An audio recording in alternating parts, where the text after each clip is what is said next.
Oh no. Opponent's gonna reality spasm. Oh, this is gonna mess things up.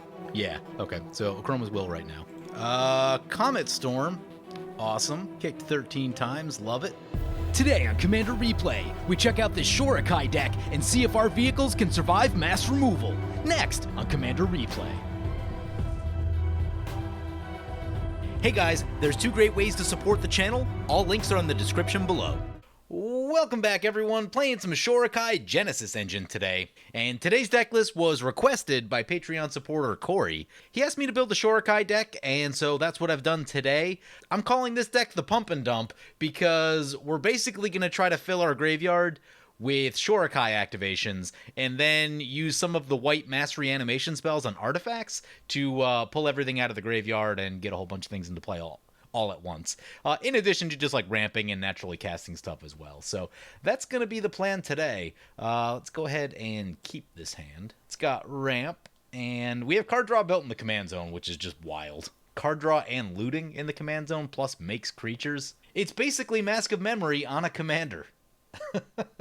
And I was even thinking about it. You could very easily build non-vehicles with this commander. Someone on the channel was piloting a very combo-centric version of it, where you basically just use Shorikai to dig for the combo. I did see that there are some CEDH variants of Shorikai. I haven't seen them in action. I don't know if they're any good or not, but looked like a very Staxy and Polymorph type deck, just from the list that I looked at very quickly. But yeah, it's an interesting card. Perhaps does a little too much out of the command zone. I don't know. We'll see. Anyway, brings it to our turn one. It's a Keeper of the Accord. Play the Floodplain. Pass like that. Hinata is not great. That is not a card that I'm particularly excited to face. It messes with the game in a way that is kind of backbreaking. This deck has a decent amount of removal, so we do have that going for it, but even still. Brings it back to our turn. There's a Parhelion. That's definitely one worth discarding when we get there, just because it's very expensive. Get Tundra, cast the Reliquary Tower, play Ethereum Sculptor, and we'll pass like that. And with that, let's take a read of our commander. It's Shorikai Genesis Engine, 4 mana for legendary artifact vehicle. It becomes an 8/8 when it is crewed. It does have crew 8, so it's rather expensive. It can be your commander. And finally, pay 1, tap it, draw 2 cards, then discard a card. Create a 1/1 colorless pilot creature token with this creature crews vehicles as though its power were 2 greater. Yeah, there's a lot of text on this card. It just does a lot. Really value-heavy type card. It is interesting in that later in a game you can crew it up, and if you need to get commander damage, you can do that. It won't be particularly quick, but blue and white are both good at slowing the game down, so it's not out of the realm of possibility. But yeah, as I was kind of saying earlier, I think there's a lot of different things you could do with this. I was even thinking to myself, I'm pretty sure you could build an Angel Reanimator deck with this, if that's what you wanted to do, or insert whatever blue-white creatures of your choosing you want to reanimate. I think it would work for that also. There's a Dismantling Wave. That'll be brutal when Hinata's in play. That'll be so much. Don't know that I love that, per se, but let's get the island into play. Do we just get Shorikai right here? Because we don't have another land lined up, and I don't love the way that sounds. Yeah, I think that's what we do. We'll get a poke into the Hinata. I feel good that we're not going to get blasted here. 1 damage. Skyscanner for 7 deadly. 7 deadly, piloting Duke Ulder Raven Guard today. One that we took a look at on the channel a week or two ago. You should definitely check out that video if you haven't done so already. It's a very interesting commander. My initial hypothesis was that it might be a little overcosted, but its effect is pretty powerful. It generates value like crazy. It doesn't necessarily end the game super quickly, but it is a very value-heavy type card and can be kind of swingy in that sense where, you make 2 extra copies of like a pretty good creature, and that can change the board pretty dramatically. Dowsing Dagger for opponent. Who's getting the plants? Deadly's getting the plants. I was kind of hoping we would get the plants. Equips a Dowsing Dagger. Oh, right. They're going to swing into our face. Yep. Here that comes. Yep. Gotta flip that Dowsing Dagger. It's a play that I've made many times over the years. It's so good. It's just so good. And now they've got 3 extra colored mana every turn. What's this thing do? When a creature you control becomes blocked, you may return it to its owner's hand. Whenever 1 or more creatures you control deal combat damage to a player, draw a card. Wow, that's really good. And they've got a Bloodthirsty Blade, which they put on the Hinata. We do catch that land that we were looking for. I definitely like that. Now, with that Lost Veil flipped, That means we will get a land off Keeper of the Accord, so I think that's the direction we want to go in. Can hold off on the looting for just 1 second. Crack the Misty, get a Hallowed Fountain, untapped. Get Keeper of the Accord. We'll also get some tokens, because people have more creatures than us, or at least one player does. Yeah, we're still not blocking with this thing. Zach Ryan's open. Let's get him for 1. Getting busy with the Ethereum Sculptor. In the middle, by the way, is Avoiding Kitty piloting Hinata Dawncrowned, and they said that it's heroic Hinata, and that it's not overly controlling, which is good, because, like, control Hinata sucks to face. It's not a good time. You want to bring a really strong deck, one that's probably got a lot of removal, because, yeah. We played that deck on the channel, too. It was surprisingly good. I was shocked about how strong this thing is, and just how oppressive it is to your opponents, too. Like, the fact that it's a Jeskai Praetor is insane, right? Does a lot. That's a Panharmonicon for 7 deadly. Yeah, once their commander's in, things will get wild. They will have all the card draw. That's a Whirlwind of Thought. That's terrifying. Next turn might be the Dismantling Wave. Oh, crap, Hinata's in play. I'm sure we don't have the mana to cast the Dismantling Wave. Sending this over to 7 deadly. Keeper of the Accord. This one's going to be a land. My opponent's also in 5 lands. Get a plains. With the Keeper trigger, if we catch a land off the top, we could theoretically Dismantling Wave. God, I love Keeper of the Accord. So good. I don't know how everyone's not running this thing yet. I'm going to check the numbers. I'm curious. Okay, it's in 34,000 decks, which isn't bad. That's 7%, I assume, all possible white decks. That is better than I thought. For a while, even up to like probably a year after this thing came out, I would say that it was still incredibly underplayed relative to how good it is. I think people have finally gotten the picture that, you know, this is a great card to cast at most points in the game. Here's a Gilded Lotus for opponent. Oh, come on, crack that landscape. Crack that landscape. I know you want to do it. Ha ha ha. They cracked the landscape. I mean, we're also in a spot now because we're going to ramp again, I think. They're on 6 lands. Yeah. When this thing Shadow, when it leaves the battlefield, draw a card. Well, that's a spicy choice. Oh. Do you build Shadow Tribal with this? Yeah, there's another land. That's the 6 mana we need to cast the Dismantling Wave, so we're probably on that. Get another plains. Would still love to catch the land off the top. If we do that, we can activate Shorikai. There's the land off the top. Alrighty.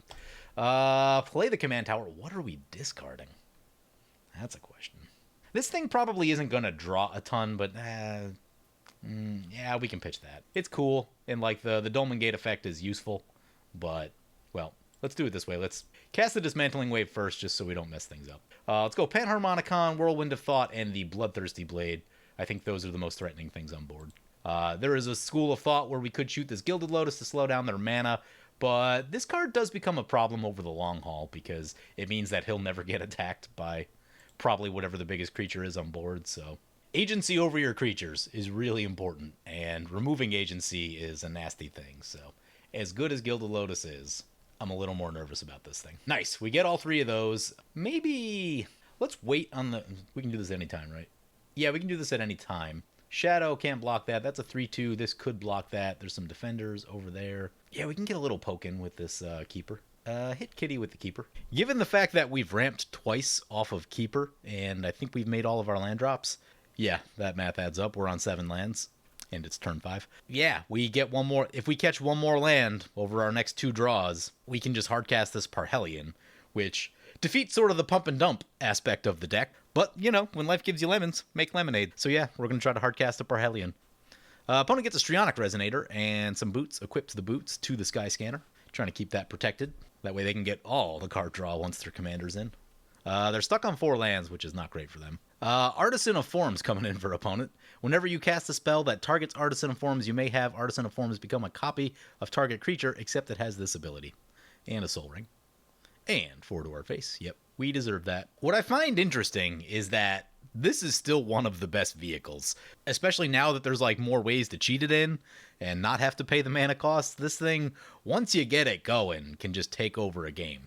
Its drawback is that it's a lot of mana and it's kind of slow, but it is very difficult to have a board state that can deal with this thing effectively. And especially in today's day and age where everyone's trying to get like faster and more efficient, a 5/5 with First Strike kills most things. The rare exception is like Angels, Demons, Dragons, and I haven't even seen that many Demons of late. Yeah, the 4/4s look massive against 1/1s and 3/2s and more 1/1s. You get the idea. Swiftfoot Boots for opponent. That's the Higure the Stillwind. When it deals combat damage to a player, you may search the library for a ninja card, reveal it. Target ninja creature can't be blocked this turn. Okay, yeah. So he's doing unblockable tribal over there, it looks like. Mask of Memory on the shadow creature. Oh, that's a play that's after my own heart. Oh, I love Mask of Memory. It's even better when it can't be blocked. Where do they want to go? 1 to Kitty. 1, 2, 7 deadly. No attacks to us. We'll activate Shorikai right here. I was mostly trying to guard against the wheel. Doesn't look like one's coming. There's 2 cards. Yeah, those are both good cards. Discard the low shield. Oh, we could have cast the Parhelion last turn. We have cost reduction 1. I just realized that. I still think the dismantling wave was correct, but just realizing that now was a possibility. Does mean that we can activate again. Activate, cast the thing. Kitty's gonna shelter on the Artisanal Forms. So they will actually be able to block this, which will be good. Zach Ryan's out of mana, so he can't do the can't be blocked thing. And they draw a card off of that. It's not a bad play. It's also cost reduced 1, so that helps too. Oh, and they copy the Keeper of the Accord, which won't kill it because they're both 3/4s. But might get them... Probably get him a Keeper end step trigger, right? Mask of Memory. And also got the Grozilix trigger. Let's take a read of this commander. It's Grozilix Ithalid Scholar, 3 mana for a 3/2. Whenever a creature you control becomes blocked, you may return it to its owner's hand. Whenever one or more creatures you control deal combat damage to a player, draw a card. Yeah, we did read that already. But that is being piloted by Zach Ryan, and it's a pretty spicy build he's got going over there. Yeah, opponent gets Keeper of the Accord triggers. Or is that one of them Mars? I can't tell. I think they get both. That's a nice play from opponent. They blocked, they stopped this thing, they drew a card as a cantrip, and they got themselves an extra creature and an extra land. That's a fine play. There's a Weatherlight. Weatherlight's cool. Play the... maybe let's hold on to the War Room. Let's activate... Let's get this thing first. No, we have the mana. We're good. Activate the Shorikai. There's a Prairie Stream. Maybe we get rid of that. Discard the Prairie Stream. Play the War Room. Play Parhelion. I know we could probably make, like, more aggressive attacks, but I'm just going to try to eat a plant over here. Actually. Oh, no, we're good here. These pilot bigger than themselves. Cool. Yeah, we'll attack 7 deadly to try to eat one of these plants. They block. Keeper triggers. Can't tell whose is whose. Both for opponent. Oh, man. Yeah, we're feeding them. Them having our keeper is not great. Or I guess they have their own keeper, but they copied our keeper. You get the idea. 7 deadlies on 5 lands. Looks like desperately trying to find that 6th one. There it is. This seems like a recipe for Cast Duke and Myriad this thing. Yep, I dig it. We could activate the Parhelion. What does this thing say? Only when it attacks. Yeah, we could activate the Parhelion and block and kill one, but it's 1 damage. I'd rather leave that in the tank. Because if we tap out, if we tap out all of our stuff, then we won't be able to block something bigger and potentially more threatening. Like Hinata, or, if they send this thing, anything like that. Sky Scanners. Opponent draws 2 cards, and the tokens get exiled. That's a Jeweled Lotus for opponent. That is a helpful card when your commander costs 6. Because I talked about it when I played the game, that, like, when this thing gets shot, recasting this thing for 8 is brutal. No attacks from Hinata. That tells me one thing. So one of the things I was just thinking about a moment ago was that if they attacked in, it would have meant either one of 2 things. Either they just forgot about Parhelion, or they have something, and we're going to try to get us to force a block and then lose our Parhelion. The fact that they didn't do that makes me lean more towards they don't have some weird pump spell in hand currently. But they are passing with all their mana up, which could be like a recipe for Cyclonic Rift, which would be terrible. There's a Keeper trigger. Gotta love that. That's for a land, yeah. Even still, yeah, if it's a Rift, it's really bad. Really, really bad. Sapphire Medallion, good card. Scourge of Fleets. It's not a Cyclonic Rift, but it's not far away either. Let's see if the other blue deck brought counterspells or anything like that. Is this opponent's only? Your opponent's control. Wow. Yeah, he's going to get pretty far ahead with this play. There's the Scourge of Fleets. He has exactly 5 islands, so crewing this would not be a good idea. Yeah, everyone else's creatures get bounced into oblivion. I think I'm most sad about our tokens. Those tokens are going to be really good for crewing this Parhelion. Still spreading the damage out. That's fine. This board state is... This is the type of board state where, like, he's really exposed to a board wipe, because anyone that has one, you can cast it without losing any of your stuff. Bounce is funny in that way. Sometimes this will happen where someone cyclonic riffs and then they have a bunch of things in play, and then like the next player just drops like a Wrath of God or a Steer Command, and then they get shot back to square one, and then everyone's almost on even footing because everyone's, behind. Yeah, that is a thing that happens sometimes. So he's got to be careful with the board wipe. He's drawing cards like there's no tomorrow. Gonna get the search for a ninja. Funny story, if we got rifted, that might be a recipe to like go Archaeomancer, get back Dismantling Wave, cycle a Dismantling Wave after everyone recasts their artifacts. Could be a recipe for that. Guess we also have the Heliod's Intervention and Hinata's not in play yet. Could go about it that way, but would take a lot of mana and we kind of need to rebuild. Ugh, Mystic Sanctuary. No spells. Thada Adele. Yep, hits keep on coming. We've got some artifacts. And, it's got Highland Walk. We've got islands. Surge Hacker Mech. Oh, that one's cool. That could be helpful for killing this thing. Get the Ethereum Sculptor. Actually, let's do it this way. Let's get Psy, then get Ethereum Sculptor. Do we make a land drop this turn? I'm going to double check that. We did not play a land this turn. So if we're going to activate Shorikai, we should probably do it during our turn. The question is, what are we getting rid of? Activate Shorikai. Soul Raying is a card. Like, I almost want to say Keeper, but I don't know. Keeper's so good. We can get the Weatherlight back. Weatherlight can come back, but that's not a difficult thing to do.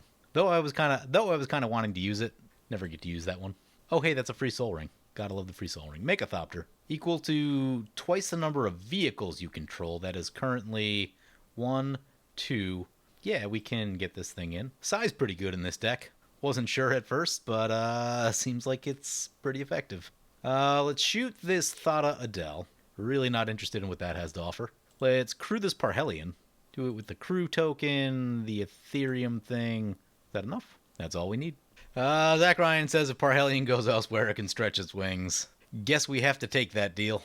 I'll send it into Kitty, and then we'll make the Angel tokens. I am very concerned about all their open mana. We'll attack 7 deadly with those. Maybe we'll be able to find some sort of protection for ourselves. I'm very nervous about, like, bounce spell on Scourge of Fleets and then do it again. It's not a great spot to be. We get some damage in, 22 and 25 among our 2 opponents. Yeah, we'll pass like that. Not a lot to do here with the mana. Oh, we can draw a card, I guess. Sacrifice 2 artifacts. Maybe. If nothing happens by the end step, we'll probably do that. On the other hand, if we keep all of our creatures around... well, with the Angel tokens, we should definitely have enough to crew both of these. That's exciting. Threat Dynamo for opponent. Duke Ulder, Raven Guard coming back. And he's got exactly enough to get the... Yep, there it is. There it is. So, decent rebuild turn. Or at least, like, decent rebuild value turn right there. Keep the value going. It's got haste. Fortunately, we can block this time. It's going to send it over to Zach Ryan. There's a Myriad. 7 deadly draws up to 7 cards. We'll block the 1 token with an Angel. Find out what Kitty's got at the end step here. Very nervous about the Rift. So nervous. Route would also be a backbreaker right here. Most people don't have the love affair that I have with Route. Wow, they didn't cast anything. So it's not the Rift, because that was prime Rift territory. That's good. Do they just have nothing? I don't know. Perhaps a whole bunch of things that require, like, timing? I don't know. Hinata, back to play. Artisan of Forms coming back. Yep, seems good. Instant speed, copy Parhelion while it's a creature? Does that work? I wonder how that works. That would definitely be a thing. Kitty's still leaving up. Bunch of open mana. Looks like 6 open. Thieving Skydiver. Oh, no. X8. I know what we can do. I know what we can do. We can quote the Avengers, is what we can do. What are you doing? Taking your pod. No, you're not. You will not be taking our pod today, sir. Use Psy and sacrifice our Parhelion and a Thopter, because I'd rather see this thing at the bottom of the ocean than in the hands of an enemy. Zach Ryan said, well played. Yep. Yeah, that was a nice play on our part. Good thing we left that mana open. I wasn't really sure what to do with it, so I'm like, we'll just, see what happens. And it worked out to our favor. What maybe isn't the best is that this, even though it's an 8/8, it has, like, no real combat abilities. Doesn't have any keywords or anything, so no evasion. We'll get chumped by small stuff all day long. Target ninja can't be blocked. Yep. What's this thing do? There's a lot of text on this card. Enters with 3 charge counters on it. Pay 2, remove a charge counter, tap it, draw a card. If there are no charge counters on it, create a treasure and a 1/1 pilot. Okay, so it just draws cards. It's not awful. 6/6 coming our way. We could double block the Scourge. We'd have to give up an Angel to do it. How do I feel about that? I think I actually feel okay about it. Let's go with an Angel and some Thopters. Could he blow us out? He could blow us out if he has something, and he probably has something because... yeah, just a Thopter then. Oh, and he has a choice to return it to its owner's hand if... Oh, is he going to do it anyway? Crap. Yep. Well, that being the case, we're going to try to put a hurting on him. Because if you recall that very first Lyra Dawnbringer video I did a very long time ago, I have no love for bouncy house loops. Ooh, and he taps out. Yeah, mana's down. Yeah, I think it's going to be time to... I don't know that we're going to have lethal. Oh, we might. This thing with double strike might be enough to get there. So that's 16. And then we just need 21 from everything else. That's 10. Yeah, that should be enough. And is going to bounce the Thieving Skydiver. Yep. There's a sad bot. Fun card. I mean, this thing only costs 1, so we might as well get it. Trying to think about the order in which to do stuff here. Does casting this even matter? We have 2 vehicles currently. Yeah, I think it's time for Armed and Armored. I don't think we can deal with the bouncy house stuff. Zach Ryan said he misclicked on Higure. Did he not find something? Oh, no. Opponent's gonna Reality Spasm. Oh, this is gonna mess things up. Tapping X target permanents. But we can Achroma's Will. The problem is that these won't be creatures yet, so we're not gonna get double strike. Okay, so what's more important? Let's do the math here. So that'd be 16, and that would be 26 versus 16, 18, 20, 22, 24, 26, then plus the 2 vehicles? Yeah, okay. So Achroma's Will right now. Make sure we use things that are being tapped. So that's probably what they've been sitting on for a couple turns here. Cracks a Scalding Tarn. Don't like where this is going.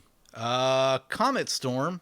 Awesome. Kicked 13 times. Love it. They just blew up a bunch of Zach Ryan stuff. Oh, our things get tapped. So we have 20 damage now. What to do with it? I mean, I think we still got to go after Zach. He's got a lot of life. Ooh, there's an opportunity here. Oh, man, the Ethereum Sculptor went down. But so if Zach Ryan's going to bounce, then casting this Archaeomancer is a good idea. I would also love to get the Solemn in. But which one do we want first? Look at the Achroma's Will back. We go up to 39 off of the lifelink. Love it. That's a Jessica's Will. Zach Ryan's got 10 cards in hand. Yep. It's pretty good. 7 deadly. Might be able to make a big play here. Exiles 3 off the top. Blasphemous Act. Well, Blasphemous Act, Dockside, Boros Signet. That is complicated. I mean, I guess there's a chance they don't cast the Blasphemous Act. There's a Signet. There's the Dockside. Because now if you copy the Dockside, you get just so much mana. There's 8 treasures. Wow, that's gonna be a lot of mana. I guess you can, like... I mean, that's enough mana where, yeah, they could wipe the board and then just... Oh, that's an Inferno Titan. They could wipe the board and then recast their commander at the very least and, like, do everything else. They've also got mana for Strionic Resonator. Ugh. They might not cast the Blasphemous Act. Zach Ryan's face. Cool. If Zach Ryan dies, that would counteract the play that we made last turn in order to try to give ourselves something against the bounce. Lion Sash. That's not good. Can make something giant. Reconfigure to the Sky Scanner. Boots on the Inferno Titan. Duke Trigger. What are we going with? Inferno Titan. In some sense, the Inferno Titan might be better than the Dockside because, from our perspective, because these Inferno Titans will probably kill just about everything on board and probably take out at least one player, but that still isn't as bad as having like 30 extra mana off of the Docksides, because it's much harder to stop 30 extra mana than it is to just get rid of a bunch of creatures on board. Rule of Law is the card you want for that, and we're not running that today. That's Inferno Titan going over to Zach Ryan with... Who's got Myriad? Yeah, it's on the Inferno Titan. All right, let's see how decimated we get. Going to try to take down some Angels. Yep. Angel goes down. Oh, wow, it's double Myriaded. Oh, yeah, we're all going to lose everything. Oh, do they have to pay for the Inferno Titans? There is a Hinata in play. Oh, it's spells, right? It's not a spell, it's an ability. Never mind. Maybe we want the board to get bounced, although sadly Archaeomancer won't be around to see that happen. It goes down. Our Angel goes down. There are a bunch of Inferno Titans. 2 Inferno Titans coming our way, plus this thing, which he can also pump up. That's quite a bit of damage, plus Duke. I think we block between either the bounce or the Blasphemous Act. That could happen. They have a Boros Charm, though, Blasphemous Act, for sure. There's actually a lot of board wipes in this deck, and we haven't found any of them. We'll block an Inferno Titan. Lion Sash. Yep. We're going to take a giant hit. Exiling the Whirlwind of Thought. Our Parhelion is down. Our Loshil is down. Reality Spasm down. Our Chaomancer down. There's the... it goes double strike. Well, I guess we don't really have any creatures left, so there's no reason to Blasphemous Act. Oh, double strike on that? Yeah, we're going to lose a lot of life. A lot of life. We're down to 15. Wow. Kitty's down to 8. Zach Ryan is down to 13.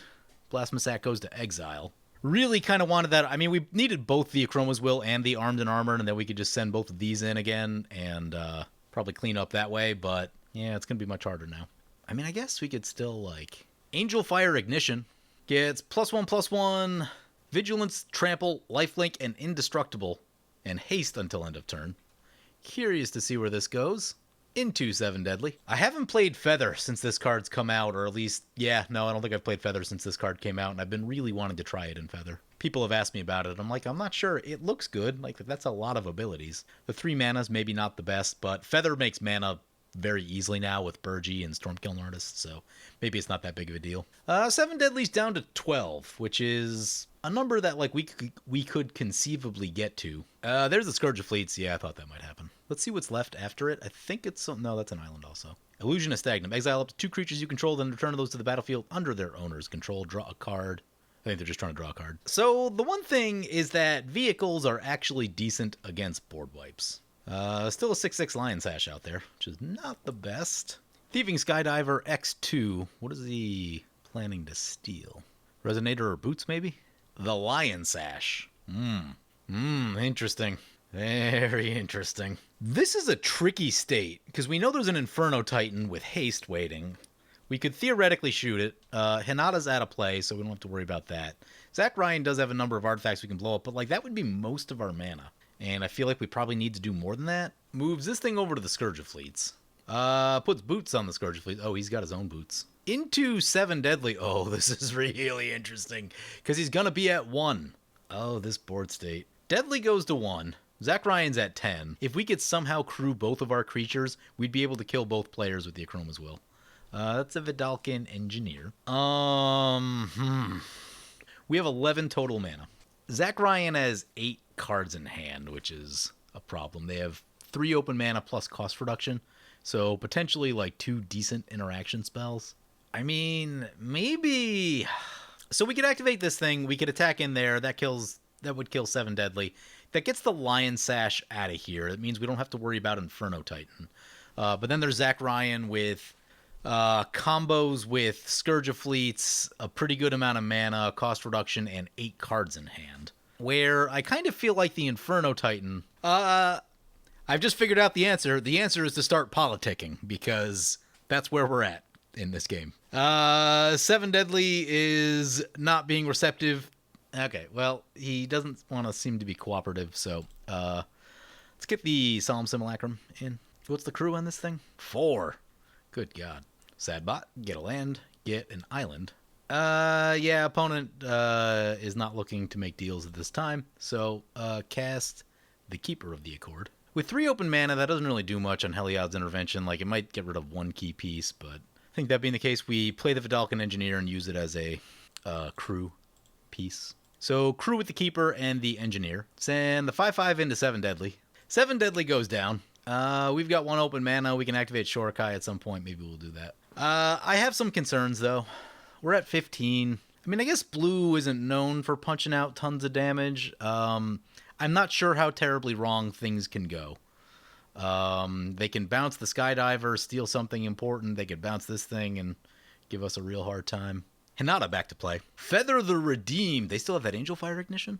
It's in their graveyard. It has flashback. Are we going to see an Angel Fire Ignition? Indeed we are! Angel Fire Ignition, cast with flashback on the Hinata, and Feather will trigger. What does Feather say? Does it have to be from hand?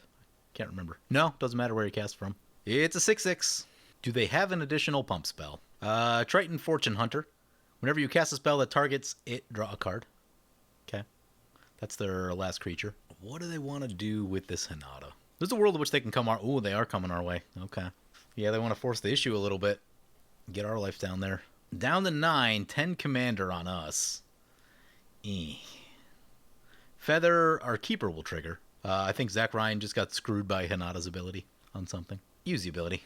Get another land. What have we gotten? 2 more lands with keeper just in the last 2 turns, I think. If we can untap, we just got a big boost of mana. I think our total land count with keeper this game is 4, and it hasn't even been in the whole game. It's so good. Curious to see where this goes, because if he kills us, then he just gets slammed in the air. Notably, that damage is 1 short of... Oh, that's a Stratus Scythe. He's going to have a lot of damage now. Some sort of evasion would be a problem. This indeed has flying, which is not good. Means it's probably coming our way. Yeah, it's got 10 power. On the other hand, does he have the ability to get through all of this? Yeah, I was really... maybe we should have left the mana up. Crap. Yep, here it comes. I don't think there's anything that can save us, but...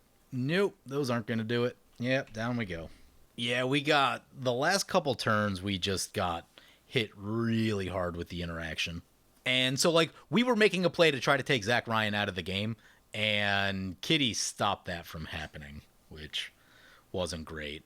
And even after I sent a message, which I don't love, and, like, their play hurt both of us, but they definitely emptied a lot of stuff on us. I don't know. Yeah, we just got caught with removal. And then Inferno Titans... I mean, opponents did so much damage to us. Like, I mean, we're at -1. Like, if we had taken just a teeny bit less from all those pump effects, then we'd probably be fine. But there's a Venser. Yep, bouncing the Scourge of Fleets. Bouncy house time. They can probably still just recast all this stuff, though. Get this thing with haste. Although, yep, there it is. Hinata, Feather, Angel Fire Ignition. Oh, Distorting Wake. That is maybe how you win the game here. Bounced a lot of stuff. Targeted their Feather with it so they could get WoW. They can do it again. He might not be able to beat that. He got 12 cards in hand. Some of them are things we saw in play. I think he had 7 or 8 before the bounce spell. He goes down to 4. Can he make some plays? Kitty's up to 26. That's actually a pretty tall order now. I guess maybe instant speed removal would buy him time. Light and Shadow is a step in the right direction. His commander's in the graveyard, probably because of the Light and Shadow. The problem that he's looking at now is that Feather, Angel Fire Ignition on Feather would have haste and still be lethal damage. So he's going to need more plays. Sending in attack for 10. The thing at first strike? Light and Shadow gets the Moon Snare Specialist, can return a creature. It comes in. They ninjutsu it. Bouncing the Scourge of Fleets. I don't know if that does it here. Maybe it does. Is that good enough? Because they probably can't. Yeah, they can't. I don't think they can Feather, Hinata, Angel Fire both. No, they wouldn't be able to with Feather. He's out of mana, though. He can't recast the Scourge of Fleets. This is flying. I guess he can block, but trample. Sapphire Medallion. Yeah, I think you bounce. I really think you bounce the Hinata right there. Feather. Ooh, maybe he should have... I guess it depends on whether he has something or not. He could have equipped the sword to this, which would give him a decent blocker because of the pro-white. Triton Fortune Hunter. Angel Fire on the Triton Hunter. They'll draw a card. This should be a lethal attack. He's got mana, though. What does he have? Venser. Oh, right. There you go. Bouncing the Hinata. Zach Ryan's going to get another crack at it. He's going to take the 4. Yeah. I think you take the 4, recast the Scourge of Fleets, get in with the sword, gain the life back. And, I guess I still got to be a little careful. Maybe try to put the sword on the Thieving Skydiver. Prevent attacks in the air. Opponent's back to 19. Okay, yeah, that does make it a little harder. They pass with their mana open. Interesting. It's Distorting Wake an instant. If it is, then Zach Ryan's in trouble. Scourge of Fleets. Bounced. Stratus Scythe. I'd probably go Light and Shadow, honestly. Well, I guess Light and Shadow doesn't get you out of Hinata haste range. Equips the Moonsnare Specialist. Zach Ryan sends in the Moonsnare Specialist. Zach said he had lethal with 1 more land. Yeah, doesn't have it. I assume it involves giving this thing haste. Feather. Triton. Mirrorwing Dragon. There you go. Angel Fire Ignition on the Mirrorwing Dragon. Feather also triggers in there. Kitty takes it down. Yeah. I don't really feel like we did anything wrong this game. We just got hit with removal hard. A couple changes we can make. I think a negate would have been huge. And probably like a Settle the Wreckage. Or, I'll go Comeuppance. I haven't been running that as much lately, and I've been dying to a lot of situations where I wouldn't if I had a Comeuppance. So probably need to start running that one a bit more again. What can we cut as a result? One of the big things is that we didn't see our board wipes. Maybe there's less board wipes than I thought in this deck. There's one there. There's one there. Yeah, maybe more board wipes. Yeah, I guess that was probably the issue. I guess also not enough wheels to really do the pump and dump thing either, so let's get Midnight Clock in. Really want to get that graveyard filled up. I suppose we can live without Tithe in this deck. I don't normally do that, but get rid of the Blink Moth Urn, get rid of the Omen Keel, I guess. So yeah, brought in just a touch more interaction, brought Midnight Clock back in. You can definitely play around with some of this stuff too. Anyway, hope you guys enjoyed the video. As always, feel free to comment, like, or subscribe. Thank you for watching. I want to thank my awesome Patreon supporters. We have one new Patreon supporter in John Cope Flanagan. John, you are awesome. If you want to help support the channel and vote on which decks I play next, or if you want to get some good games of Spell Table, be sure to check out my Patreon at the link below.